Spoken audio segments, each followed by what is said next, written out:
So since I got some explaining to do, I figured I'd put my smart guy glasses on and make it look like I kind of have an idea what I'm talking about here. So I'm going to talk to you a little bit about what it takes to become a Great Lakes pilot, some of the training we do, some of the on-the-job training. That's what we do as students to qualify, and a little bit of how we actually do it. And I got a lot of questions about nighttime navigation, so I'll cover that as well. Like I mentioned, if you saw my TikTok, it's not as difficult as you might think at night. So let me get into it. So firstly, there are 5 Great Lakes and 3 rivers in the Great Lakes system. We don't count the St. Lawrence River, the St. Lawrence Seaway as the Great Lakes. That's its own separate entity, and I believe it's controlled by the Canadians. So on the Great Lakes, in order to be a mate, like myself, so a deck officer, for the Canadian fleet and the American fleet, we all have to be first-class Great Lakes pilots, which means we're basically experts on the local waterways and the Great Lakes themselves. In order to do that, I went through school. So I went to the Maritime Academy, where we took classes that kind of helped prepare us for the actual training regimen. We have to have 10 round trips per river. So that means each river has an entrance light and an exit light. So we have to know everything there is to know about that river from light to light.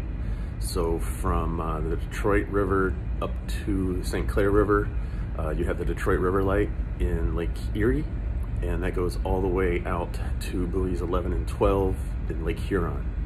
So it goes to the Detroit River all the way north to basically Port Huron, Sarnia, Ontario. So quite the waterway. So we have to know all the courses in the river, all the distances between those courses, all the turning marks, all of the local lights and buoys, and then we get tested on local knowledge. So various currents or water depths or important marks in the river, important ports in the river, potential hazards, things like that. So it was a bear, let me tell you. It's a lot of studying, more than I've ever done in my entire life. The last semester I was at school, you never saw me. I was at the library the entire time.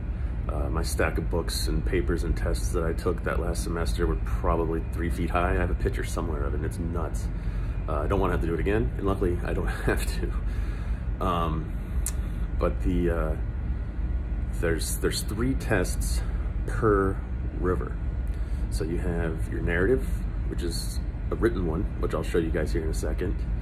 And then you have local knowledge, which I will show you the book that they base all that off of. And then you have your chartlet, which is actually physically drawing out the courses, lights, distances, all that stuff on an actual piece of paper that looks like a mini version of the river itself.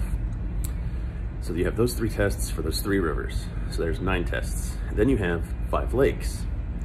You've got local knowledge tests for the 5 lakes, courses and distances for the 5 lakes, and not as complete, but a small narrative for the lakes as well. So that's 10 more tests at least. So we're up to 19 tests. I think actually in all it was 21 tests that we had to take. It sucked, let me tell you.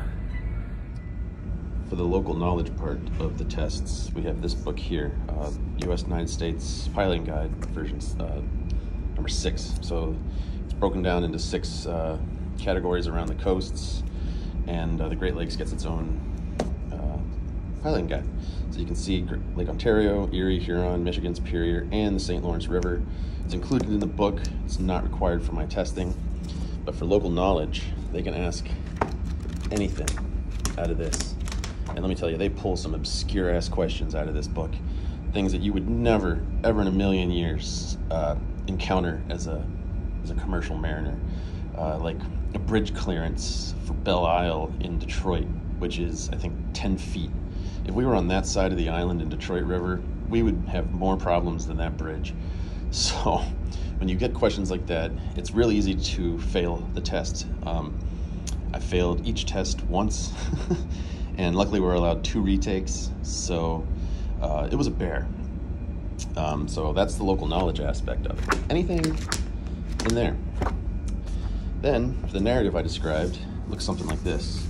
So the St. Mary's River upbound, which I pulled out the chart for to show you guys kind of what that looks like. So we've got our courses right here. This is coming in from Lake Huron into the river. And then a little description of what you're looking for. How, you know, what the range is going to be, what you're steering, the lights you're looking for, things like that. So we have things like this throughout the entire river. And as you can see, it's several pages long. So you have 2 sets of these. You have this one is upbound. So this is when we're heading north into Lake Superior. There's also a downbound, which is going to encompass all of the different courses and distances for the downbound transit heading back into Lake Huron. So you'll have this for the St. Mary's River, the St. Clair River, and the Detroit River.